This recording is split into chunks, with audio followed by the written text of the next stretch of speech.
Hello. तो आज का क्लास में फिर से स्वागत है। हमने पिछले क्लास में यहाँ अकाइनोडर्माटा तक ऑलरेडी पढ़ चुके थे। यहाँ ये जो होता है मोलस्का तक हम पढ़ चुके थे। तो आज हम यहीं अकाइनोडर्माटा से स्टार्ट करते हैं। तो अकाइनोडर्माटा जैसे अकाइनो का मतलब होता है कांटे जैसा अकाइनो, और डर्माटा का मतलब है स्किन। तो इस जो ऑर्गेनिज्म होते हैं उनके जो स्किन होता है, स्किन के ऊपर ऐसे आपको कांटे दिखने को मिलते हैं, इसलिए इनका नाम भी उसी के नेचर से पड़ा है, अकाइनोडर्माटा, यानी स्पिनी स्किन्ड एनिमल्स। उनके जो स्किन होते हैं उन पे अब कांटे जैसा दिखा हुआ है। और ये ज़्यादातर होते हैं मेराइन, ज़्यादातर नहीं है, सभी ऑल एकाइनोडर्माटा एनिमल्स और marine animals and Spini skin होता है उनके, और यूनिक वाटर वास्कुलर, जो पानी उनके बॉडी में पानी का जो ट्रांसपोर्ट होता है वो सिस्टम, तो वो भी यूनिक होता है।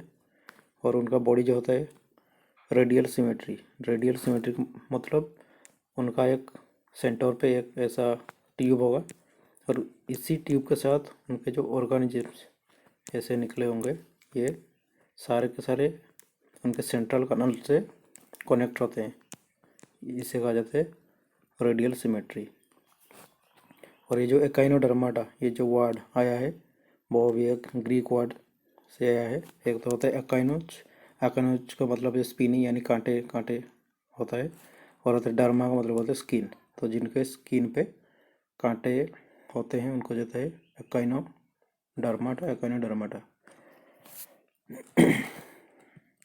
फिर हम देखेंगे उनका जो करेक्टरिस्टिक, अगर यहाँ पे आप देखोगे, एक तरह ये एक्सक्लूसिवली मेराइन, ये समुद्र केवल समुद्री जीव होते हैं।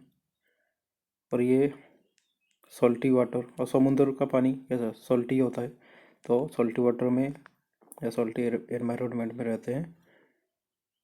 और फ्रेश वाटर और लैंड, इसमें आपको ये नहीं दिखाई देगा। फिर रेडियल सिमेट्री, ये तो मैंने बताया। रेडियल सिमेट्री मतलब जो उनका बॉडी के सेंटर में एक सेंट्रल ट्यूब लाइक स्ट्रक्चर होता है, और उसी सेंट्रल कनाल के साथ, और जो सेंटर में जो ट्यूब लाइक स्ट्रक्चर होता है इसे कहा जाता है सेंट्रल कनाल। इसे सेंट्रल कनाल कहते हैं। और इसी कनाल के साथ, जैसे अगर आप देखो स्टार फिश का स्ट्रक्चर ऐसे कुछ होता है।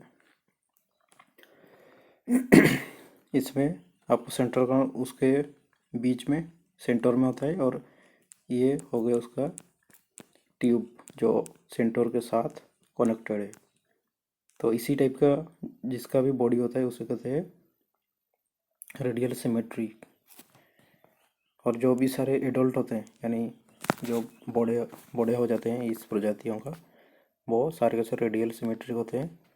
और देयर बॉडी पर अरेंज इन सर्कुलर पैटर्न पे। जैसे आप अगर स्टार फिश को देखोगे, जो इसका जो ये जो ट्यूब फिट निकला होता है, इस ये हो गया उसका सेंटर। और ये अगर आप इस पर एक सर्कुलर डायग्राम बनाओगे तो ये एक सर्कुल की तरह दिखाई देगा।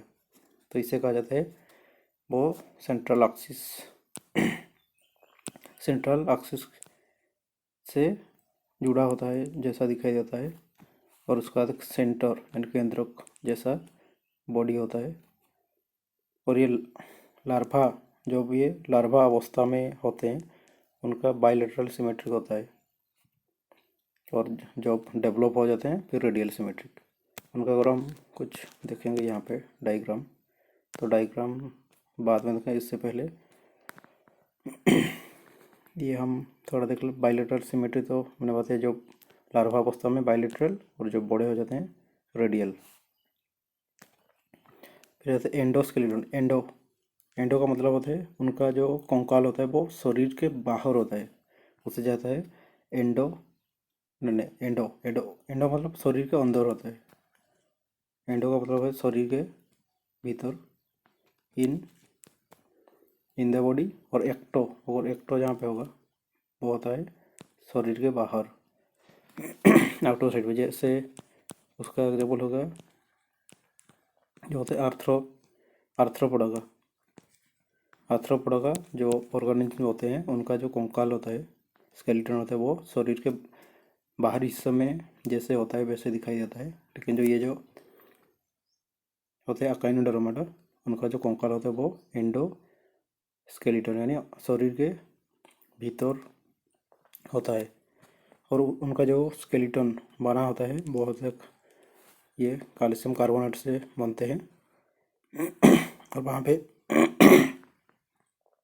आपको स्पाइन यानी कांटे जैसा पदार्थ देखने को मिलता है। फिर आते हैं वाटर वास्कुलर सिस्टम।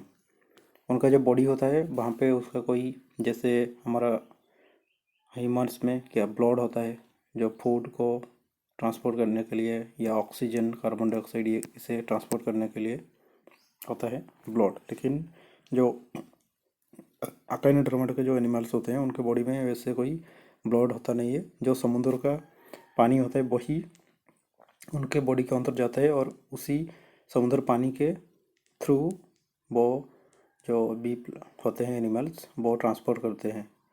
जो फूड जो रेस्पिरेशन भी करते हैं वही समुद्र की पानी से करते हैं, और फूड का भी जो ट्रांसपोर्ट होता है।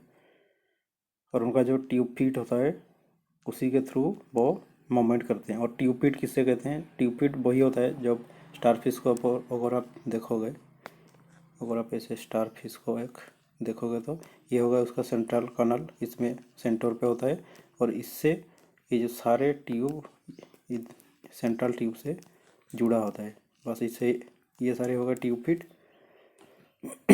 और ये होगा सेंट्रल कनल। और इसी सेंट्रल ये जो ट्यूब फीट होता है ये इसी ट्यूब फीट से वो मूवमेंट करता है। उसके बाद हम देखें उसका जो ब्रेन।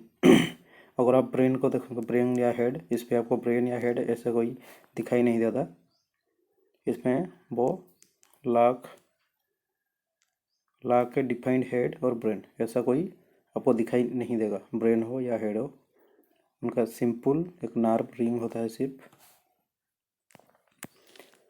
फिर उनका होता है रीजनरेशन पावर होता है। रीजनरेशन यानी अगर आप किसी स्टार फिश को, ये लो ये समझ होगा स्टार फिश, अगर इधर से आप कट कर दिया, अगर यहाँ आपसे कट कर देंगे तो ये इसी पार्ट से ही एक कंप्लीट स्टार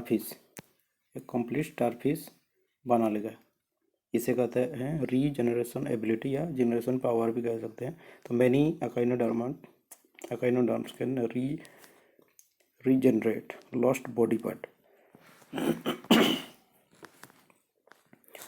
इसे भी वो बना सकता है, या तो ये जो कोट करने के बाद ये जो उसका ट्यूब है इसी को भी वो कंप्लीट कर सकता है। फिर उसका अगर हम देखें कुछ एग्जांपल्स अकाइनोडर्माटा का, ये हो गया स्टारफिश। तो मैंने बताया ये रहा उसका स्ट्रक्चर, ये वाला स्टारफिश। और उसका जो साइंटिफिक नेम होता है आस्टेरियास। और अगर उसका कुछ कैरेक्टर देखेंगे उन पे 5 और मोर आर्म्स होता है। ये तो हो गए, ये जो स्टारफिश का ये होता है आर्म कहते हैं, और आर्म के अंदर होता है ट्यूब, जैसे ट्यूब लाइक स्ट्रक्चर जो कि सेंट्रल कनल से जुड़ा होता है। तो ये तो हो गया आर्म।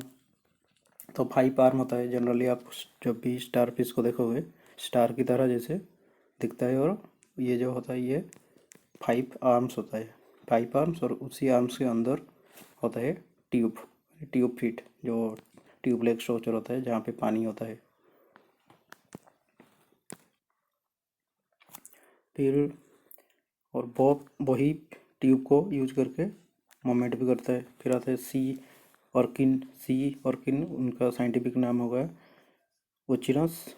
और उसका बॉडी होता है राउंड बॉडी और लंबा सा और गोल बॉडी होता है। और उनका शार्प स्पाइन, जो उनके स्किन में जो कांटे होते हैं वो बहुत शार्प होते हैं फॉर प्रोटेक्शन किसी प्रेडेटर यानी शिकारी जीवों से वो खुद को बचाने के लिए और प्रोटेक्शन के लिए वो उसी कांटे को यूज करता है। फिर आता है ब्रिटिल स्टार को कहते हैं ऑफ्यूरा, जो साइंटिफिक नेम होता है ऑफ्यूरा। उसका बॉडी भी लॉन्ग और फ्लेक्सिबल आर्म्स होता है, जैसे स्टारफिश का ये सारे आर्म हो गए, उनका भी जैसे आर्म होता है वो फ्लेक्सिबल होता है। And breaks up easily for defence.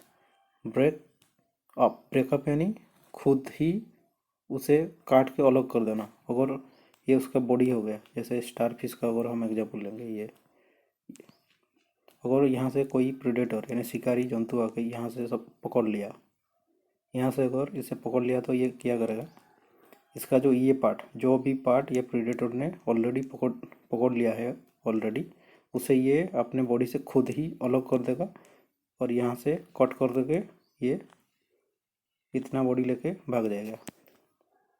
तो इसी को कहते हैं ब्रेकअप इजीली फॉर डिफेंस। वो अपनी प्रोटेक्शन या डिफेंस के लिए अपने खुद की किसी ऑर्गन को अलग करके भाग जाता है। फिर होता है सी कुकुम्बर। ये रहा सी कुकुम्बर, जो कुकुम्बर की तरह दिखाई देता है और उनके स्किन पे भी वही कांटे जैसा होता है। और उसका जो साइंटिफिक नेम होता है होलोथुरिया। होलोथुरिया, इसका बॉडी भी सॉफ्ट होता है, सॉफ्ट, और can eject internal organs as a defence. और ये भी वही, जैसे ये मैंने बताया, जब ये प्रिटिल स्टार होता है, जैसे अपनी किसी ऑर्गन को जब प्रीडेटर ने पकड़ लेता है उसे अलग करके वो भाग जाता है अपनी डिफेंस के लिए, वैसे ये भी। और सी को गुम्बर होता है, वही अपने जो इंटरनल ऑर्गन्स को ये इजेक्ट माने बाहर निकाल के प्रेडेटर को अट्रैक्ट करता है उसी की तरफ और ये भाग जाता है। ऐसा होता है सी कुकुम्बर का। फिर देखते हैं हम फीदर स्टार। फीदर स्टार का साइंटिफिक नेम होता है एंटेडोन।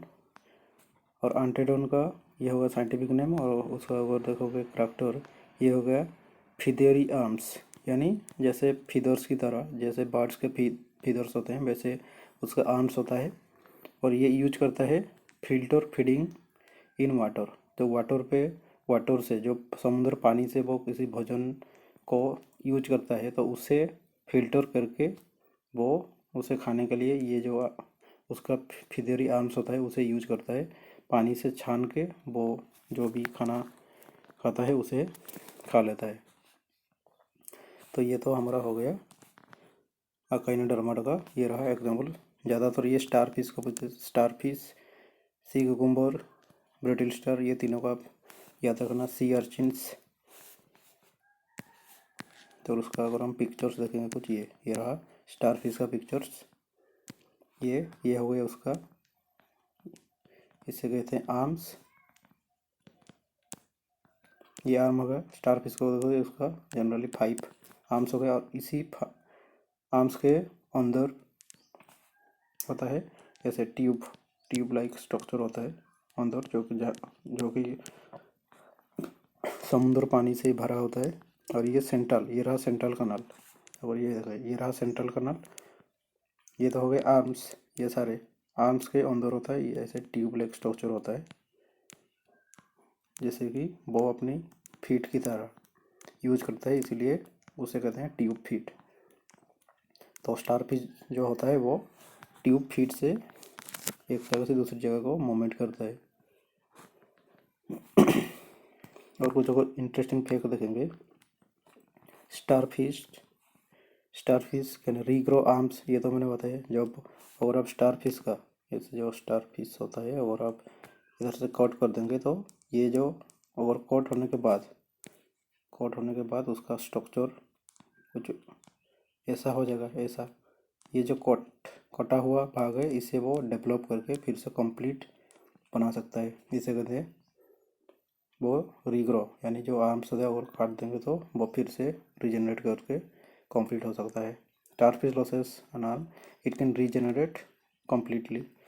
फिर सी कुकुम्बर का अगर देखो, ये इजेक्ट करता है देयर ऑर्गन्स फॉर डिफेंस।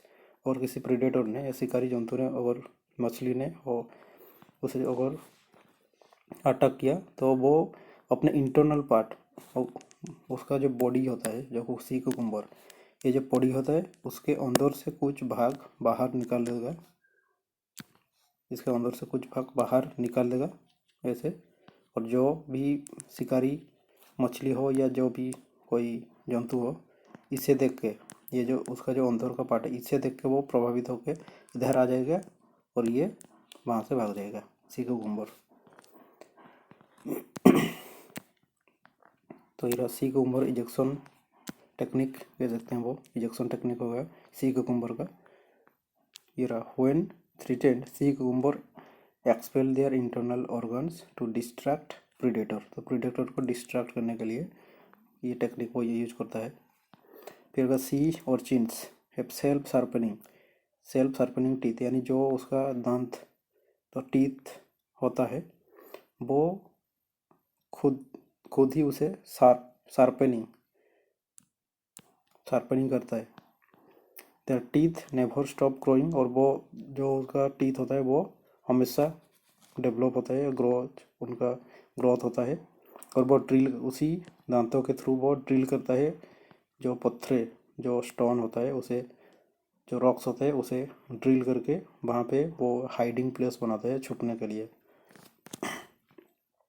फिर echinoderms do not have blood, और उनके ब्लड नहीं होता है।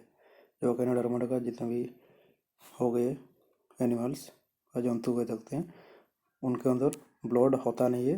वो ब्लड की जगह यूज करते हैं जो समुद्र का पानी होता है, समुद्र का पानी को ही यूज करते हैं। उनके बॉडी में जितने सारे पार्टिकल्स, जो भी न्यूट्रिशन वो भोजन करते हैं, या ऑक्सीजन या जो भी गैस एक्सचेंज, वो सारे के सारे समुद्र सी को ही यूज करते हैं अपनी ब्लड की तरह।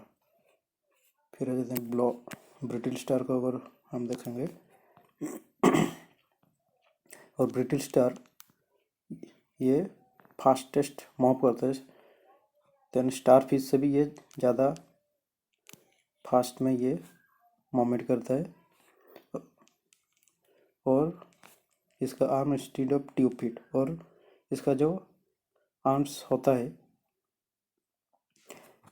उनका होता है स्नैक लाइक मूवमेंट करता है। ये जो ब्रिटिल स्टार होता है स्नैक जैसे जैसे जाता है, और जो स्टार फिश होता है वो तो यूज करता है ट्यूब फीट को, लेकिन ये स्नैक लाइक मूवमेंट करता है जो ब्रिटिल स्टार होता है। तो ये गया हमारा एकाइनोडर्माटा। फिर उसके बाद हम देखेंगे हेमिकोडर्टा। हेमिकोडर्टा यानी मैंने पहले बताया जो वर्टेब्रेट होते हैं, वर्टेब्रेट, और दूसरे हैं इनवर्टेब्रेट। वर्टेब्रेट ये दोनों का लक्षण या नेचर दिखाई देता है इसी हेमिकोडर्टा में, इसीलिए उसका नाम भी पड़ा है हेमिकोडर्टा। तो हेमिकोडर्टा जो हाफ कोडेट भी इसे कहते हैं, हेमिकोडेट। और ये जो उसका कैरेक्टर होता है वो देखो कुछ कोडाटा का होता है, इसमें आपको ट्रू नोटोकोड नहीं मिलेगा। नोटोकोड यानी जो वर्टेब्रल कॉलम, जो मेरुरज्जु बनता है उससे पहले का जो स्टेज होता है उसे कहते हैं नोटोकोड। और इसमें आपको कंप्लीट नोटोकोड, ट्रू नोटोकोड दिखाई नहीं देगा। दे पोजेस स्ट्रक्चर लाइक स्टोमोकोड, ये भी एक नोटोकोड की तरह ही होता है लेकिन इतना डेवलप नहीं होता है। which is similar to notochord, they are considered link between ये रहा इनवर्टेब्रेट और कोडाटा। कोडाटा यानी हो गया वर्टेब्रेट, वर्टेब्रेट और इनवर्टेब्रेट को ये लिंक करते हैं, इन दोनों का नेचर शो करते हैं।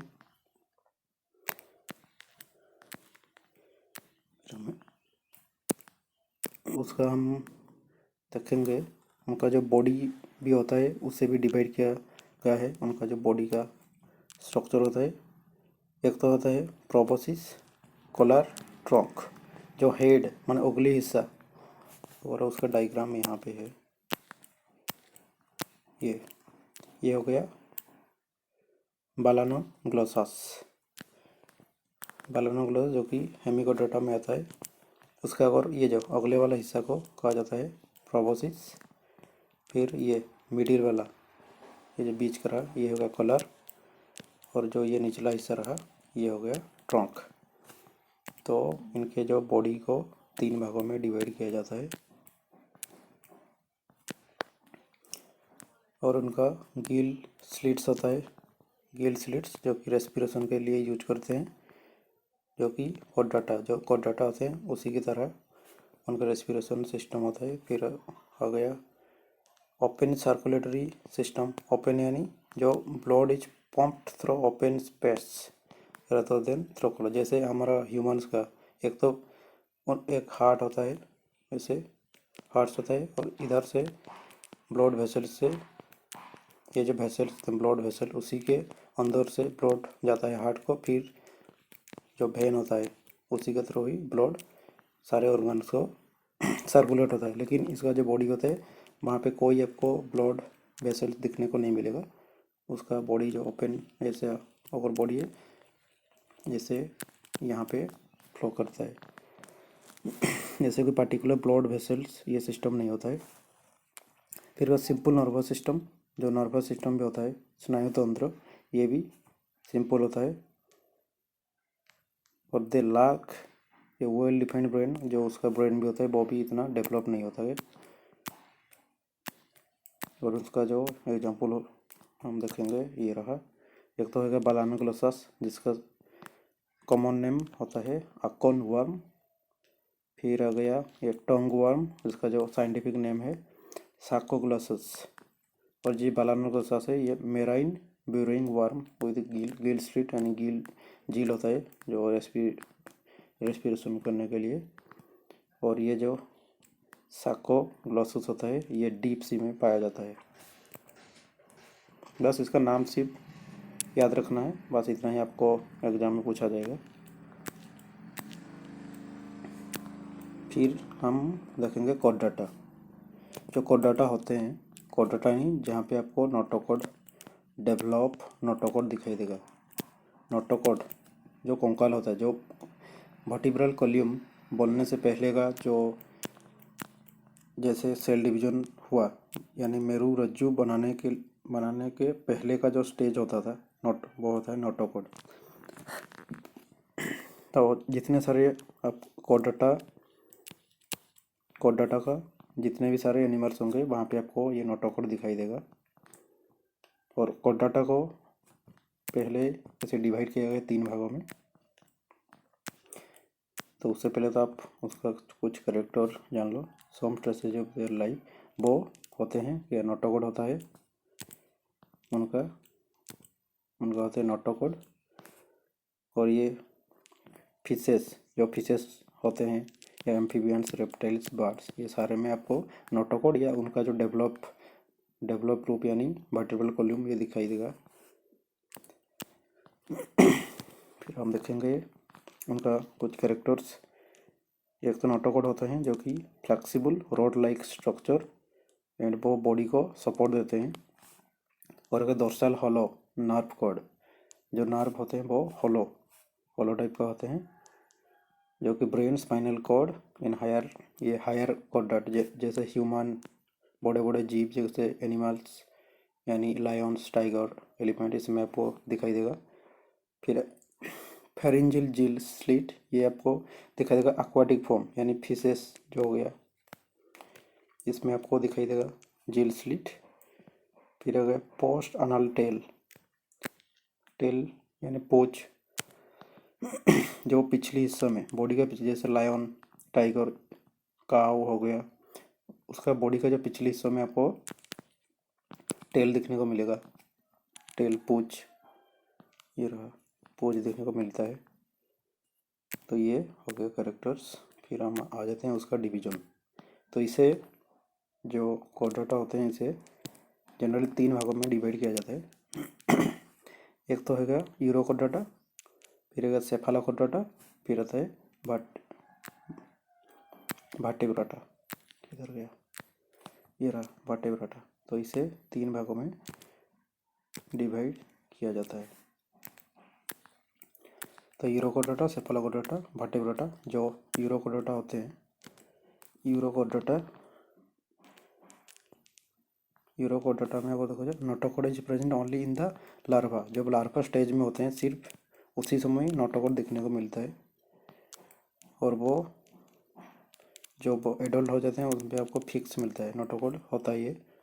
और productive hour covering called tunic, जो उनका कवरिंग होता है टूनिक, एक फाइबर लाइक स्ट्रक्चर उसी से उनका जो बॉडी होता है वो कॉपरिंग होता है।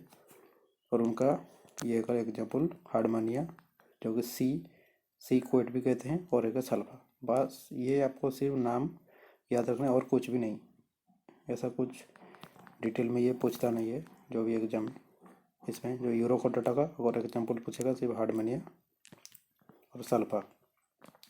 फिर अगर सेफालोपोडा में को देखोगे ये रहा, इसमें आपको नोटोकोड देखने को मिलता है, नोटोकोड हो गया। फिर ये small fish like marine organism में देखने को मिलता है, ये जो मछली की तरह जितने ऑर्गेनिजम्स होते हैं उन पे देखने को मिल जाएगा। और उसका एग्जाम्पल हो गया ब्रांकियोस्टोमा, जिसे कि साइंटिफिक नाम कहा जाता है एम्फिऑक्सस। तो ये हो गया सेफालोपोडा का। और ये एम्फिऑक्सस का यहाँ पे पिक्चर से ये रहा एम्फिऑक्सस, जो कि मछली की तरह ही दिखाई देता है लेकिन इतना डेवलप नहीं होता मछली की तरह। फिर हम देखेंगे वर्टेब्राटा। वर्टेब्राटा यानी जो एनिमल्स में आपको एक कंप्लीट या वेल डेवलप्ड वर्टेब्रल कॉलम दिखाई देता है, उससे बहुत सारे हो गए वर्टिब्रेट एनिमल्स। तो इसमें एनिमल्स विथ बैकबोन, वो बैकबोन यानी वही वर्टिब्रल कॉलम मेरू रज्जु को ये दर्शाता है। फिर अगर notochord is replaced by A vertebral column, जो नोटोकॉड होता है वो डेवलप हो गए वर्टिब्रल कॉलम में, वर्टिब्रल कॉलम के रूप में दिखाई देता है, जिसे कि स्पाइन भी कहते हैं, स्पाइन। और ये वेल डेवलप ब्रेन होता है, ब्रेन भी जो होता है वो विकसित होता है। फिर सेंस ऑर्गन होता है, सेंस ऑर्गन जैसे स्किन हो गया, स्किन, आइज, फिर हो गया नोज के सूंघने के लिए, आई देखने के लिए, फिर ईयर सुनने के लिए, स्किन महसूस करने के लिए, जहीं पे भी आप सपोज टचिंग महसूस करने के लिए। फिर और टोंग हो गई। ये सारे जो इंद्रिय होते हैं, जो सेंस ऑर्गन, ये सारे आपको देखने को मिलता है। फिर सर्कुलेटरी सिस्टम पे आता है, हार्ट्स, वहाँ पे हार्ट होता है। फिर हार्ट के कनेक्टेड जितने सारे ब्लड वेसल्स, आर्टरी, वेन, ये सारे आपको देखने को मिल जाता है। और उसका एग्जाम्पल्स होगा ह्यूमन्स, फिश, बर्ड्स, ममाल्स, ये सारे हो गए वर्टिब्रल, जितने भी सारे वर्टिब्रल एनिमल्स होते हैं इसका ये एग्जाम्पल्स हो गया। और उसी वर्टिब्रेट्स को फिर से उसे डिवाइड किया गया है। पहले तो आ जाएगा साइक्लोस्टोमाटा, ये रहा साइक्लोस्टोमाटा। और साइक्लोस्टोमाटा, इसे हम जानने से पहले कुछ ये जान लेते हैं उनका कैसा करेक्टर होता है जो वर्टेब्रेट्स होते हैं। एक तो बैकबोन होता है सारे के सारे जो वर्टेब्रल्स एनिमल्स होते हैं, और ये होते हैं 80% ऑफ एनिमल स्पेसीज। जो एनिमल स्पेसीज होते हैं सिर्फ 5% से भी कम एनिमल्स में ये वर्टेब्रेट्स होते हैं, यानी वर्टेब्रल कॉलम या बैकबोन पाया जाता है 5% से भी कम एनिमल्स के। फिर उसका डिवीजन आ गया, ये होगा साइक्लोस्टोमाटा। फिर साइक्लोस्टोमाटा के बाद आएगा पैसेस, यानी जो मछली का जगत होता है, इधर गया, ये रहा पीसेस आएगा साइक्लोस्टोमाटा। उसके बाद पीसेस के बाद आ जाएगा ये रहा एम्फीबिया, जो उभयचर प्राणी, दोनों थल या जल में लिविंग करते हैं। एम्फीबियन के बाद अगर रेप्टिलिया, जो सरीसृप जैसे स्नेक, क्रोकोडाइल ऐसे। फिर रेप्टिलिया के बाद आ जाएगा ये एप्स, जो पक्षियों की, सारे बर्ड्स की इसमें आ जाते हैं सारे बर्ड, एप्स के बाद आ जाएगा मामालिया। हो गया वर्टेब्रेट्स एनिमल्स का। तो वर्टेब्रेट्स एनिमल का जितने भी सारे उसका क्लासिफिकेशन, उसका डिटेल में हम और एक क्लास में डिटेल में समझेंगे और इसी टॉपिक को ख़त्म करेंगे। तो आज का क्लास में हम इसे यहीं पे ख़त्म करते हैं।